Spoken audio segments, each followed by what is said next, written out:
All righty. How's everybody doing? I am G, the seeker of truth. This is Spiritual Stake, and yes, your spirit is at stake. Never to be taken lightly. Never to be taken lightly. We are in our Bible breakdown in Exodus. We are currently in chapter 10. A quick overview of chapter 9. I was through in chapter 9.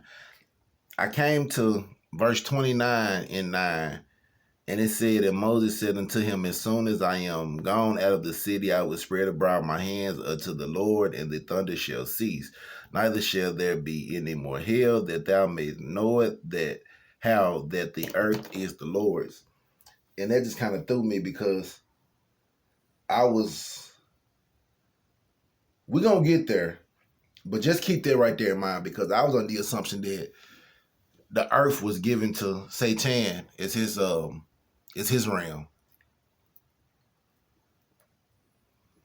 And in that sense, if the earth was given to Satan, then the earth will be Satan's, right? Then who is this? Who is this? The earth is the Lord's. And we know that we take this Lord back and we can find that it is tied into a deity named Baal. So they kind of threw me in 9. But we must go on. We must continue. And until we get further notice, we just gonna keep riding. Y'all already know what it is, though. You go fire up, go on fire up. And without any further ado, we're gonna jump into chapter 10. And the Lord said unto Moses, go in unto Pharaoh, for I have hardened his heart, and the heart of his servants, that I might show these my signs before him, and that thou mayest tell in the ears of thy son and of thy son's son what things I have wrought in Egypt, and my signs which I have done among them, that ye may know how that I am the Lord. Excuse me. And Moses and Aaron came in unto Pharaoh, and said unto him, thus saith the Lord God of the Hebrews, how long wilt thou refuse to humble thyself before me? Let my people go, that thou may serve me. Else, if thou refuse to let my people go, behold, tomorrow will I bring the locusts into thy coast, and they shall cover the face of the earth, that one cannot be able to see the earth, and they shall eat the residue of that which is escaped, which remaineth unto you from the hail, and shall eat every tree which groweth for you out of the field. And they shall fill their houses, and the houses of all thy servants, and the houses of all the Egyptians, which neither thy fathers nor thy fathers' fathers have seen, since the day that they were upon the earth unto this day. And he returned himself and went out from Pharaoh. So they not already hit him with the hail plague. Now he telling them, hey, let them go. Let the people go to serve. But say, Lord say, I'm going to harden his heart. And in life, somebody can be doing us wrong, and we wonder how they steady being where they at, and they doing so much wrong. And it's because their heart done been hardened, so that the wonders, when the wonders are shown, that they know and they can't dispute it, that it was nothing other than the Most High.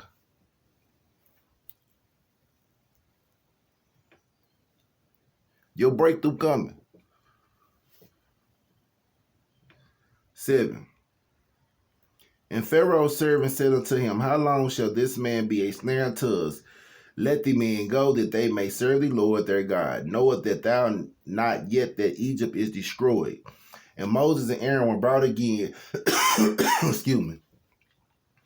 And Moses and Aaron were brought again unto Pharaoh, and he said unto them, go serve the Lord your God, but who are they that shall go? And Moses said, we will go with our young and with our old and with our sons and with our daughters and with our flocks and with our herds will we go, for we must hold a feast unto the Lord. And he said unto them, let the Lord be so with you as I will let you go and your little ones. Look to it, for evil is before you. Not so, go now ye that are men and serve the Lord, for that ye did desire. And they were driven out from Pharaoh's presence.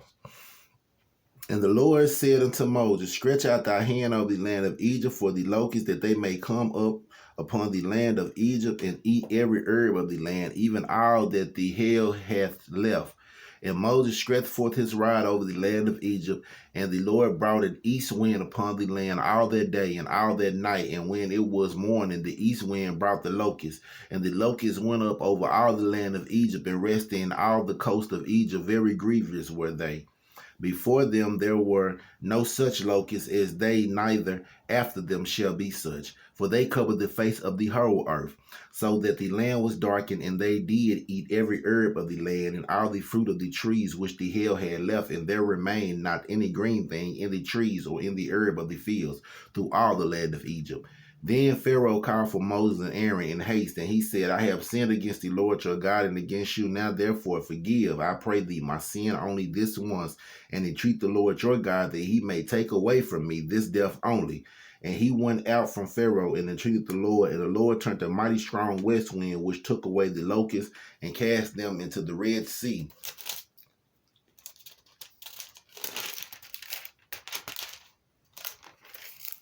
There remained not one locust in all the coast of Egypt, but the Lord hardened Pharaoh's heart so that he would not let the children of Israel go.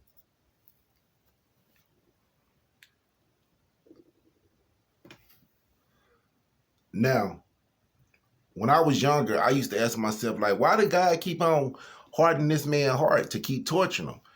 You know what I'm saying? Because I feel like, it was kind of strange to a sense. But you have to think of the torture that he brought to the children of Israel, right? So just because now you starting to get a little bit back some of what you done gave out, you want to tap out. Nah, you got to get out of this bag. You got to get out of this bag.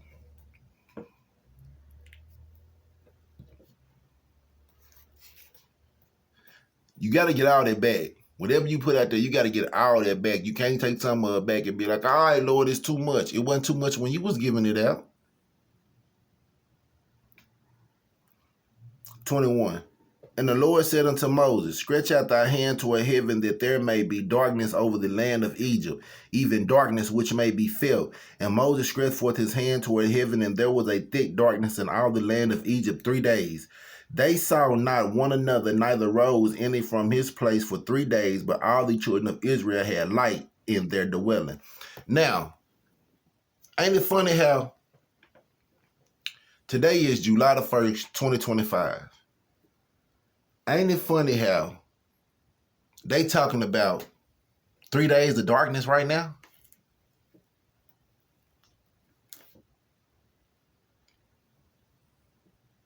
There is nothing new under the sun.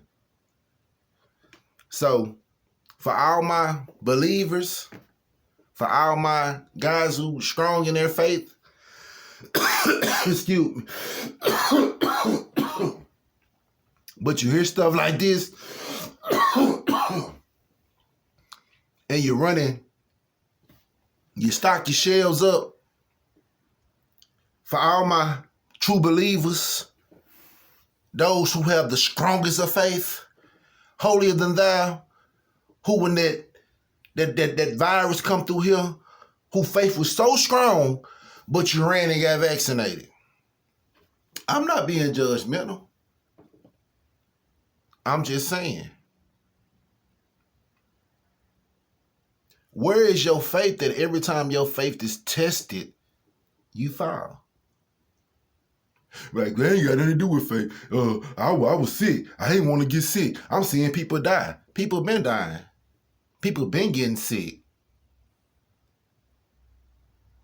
The word tell you there is nothing new under the sun. You think this thing, it's been viruses come through. Spanish flu, stuff been wiping out people. I'm talking about Ebola, knocking out. I'm talking about, come on now. And what? Because it happened in your time. It happened in your time, and you don't know what to do. Because your faith did not sustain you. Now you gonna get mad at me. Now you mad at me. You mad at me because I said you had weak faith because I said you wouldn't get vaccinated because they told you to. You ain't even get sick. You ain't even had symptoms of it. Get what? I had it. I think they gave it to me because I wasn't getting it.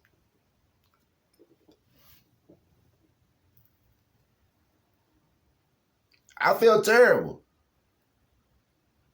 Couldn't breathe. One day I found myself stretched out on the floor, looking up at the ceiling. But hey, if you don't stand for nothing, if you're not willing to let go of this physical man for the righteousness of your spiritual man, you love life too much. You love this physical place too much.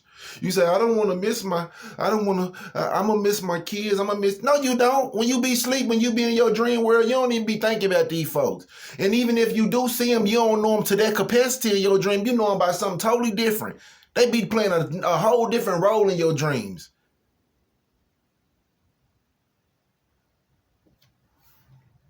To the conscious mind, like, yeah, you be thinking like, oh man, I'm going to miss them so bad. You know what I'm saying? But the same sense, like, in all actuality, when you go to sleep, who do you miss?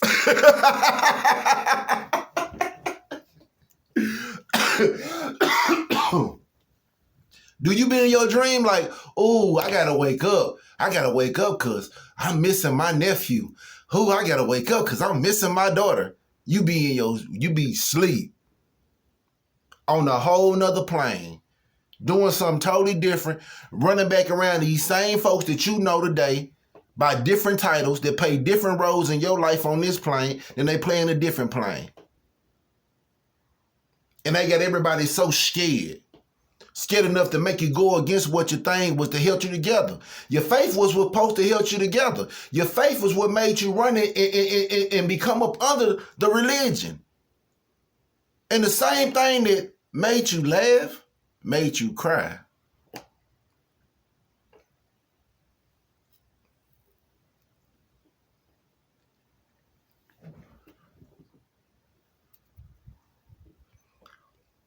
So all you need is faith the size of a mustard seed. You know how small a mustard seed is? A mustard seed? And you got scared. You let that fear sit in on you. So then again, let's go back to your faith and what you've been learning and what you've been taught. Because the word tell you that fear is not a spirit of the Most High. It is a trick of the enemy, right? But we need fear. We need fear to become strong. We need fear to learn how to conquer it. So, hey, I'm gonna get off of that. I know it's touchy, but it's real.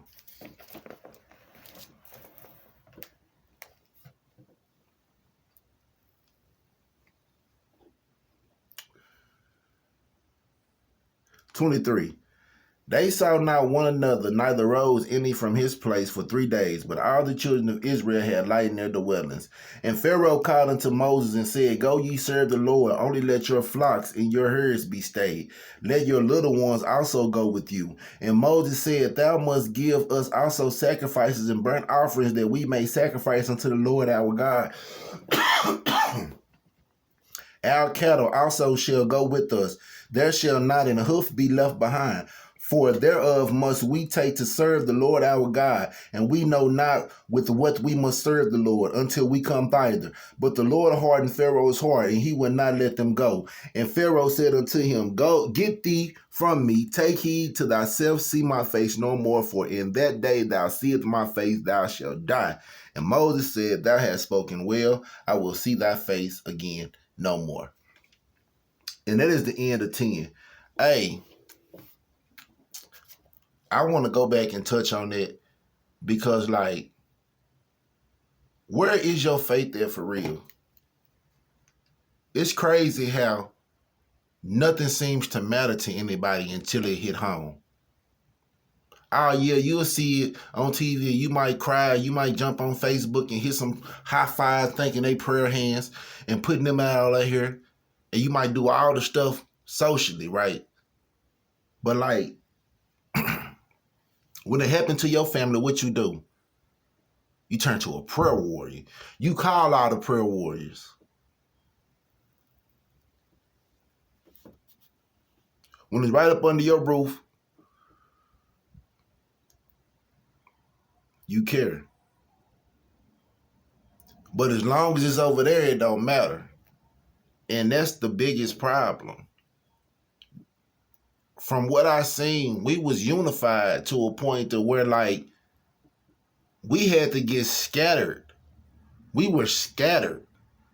And you can say however you want to. They was trying to do with this. They was trying to be whatever. They was unified. They was unified enough that they created a threat. And ever since then, we ain't been unified since. And don't nobody see it. Maybe you don't want to see it because it ain't hit your home yet. You know what I'm saying? It ain't hit close. But it's real. These 3 days of darkness that they talking about right now, they been in this word. They been in happen. Happened in Egypt.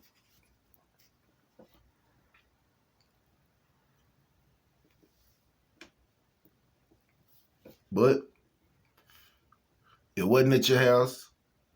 It wasn't in your time. So it didn't matter. But these 3 days of darkness they talking about right now, oh, we going crazy. Oh, the end of the world. It's another sign the world gonna come to an end. Oh Lord. Okay. If that be the case, right? If that was your indicator that the world finna come to an end, why haven't you changed? Instead of hooping and hollering talking about the world finna come to an end, why haven't you not made the spiritual transformation? If that's what you're taking from everything that's going on, say, forget what the words say. Don't worry about what the Bible say. You're going to listen to what the world say. The world say, we're going into, it ain't never happened before. We ain't never seen numbers like this before. It ain't never been the heat like this before. The sun ain't never been this hot before. It ain't never been this cold before.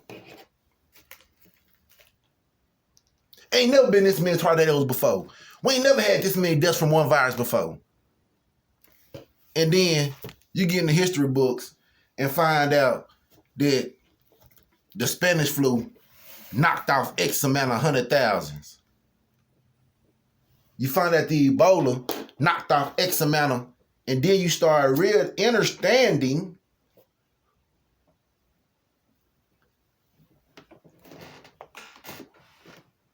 when you realize that they are real lies. Come on now. Now keep in mind how they do with the words now. You think I'm playing? Go look up the definition of the English language and see how it was taken from perverse Latin. See how all that stuff. And then I hate for a person to say, oh, we already know all this. So you know all that and you still live like that? What? You know all that and you still carry on the way you do? So I guess having knowledge don't give you good sense either, huh? You can't have knowledge and common sense. That's why you gotta have wisdom. My name G. I'm the seeker of truth. This here is Spiritual State. And until next time, y'all stay elevated.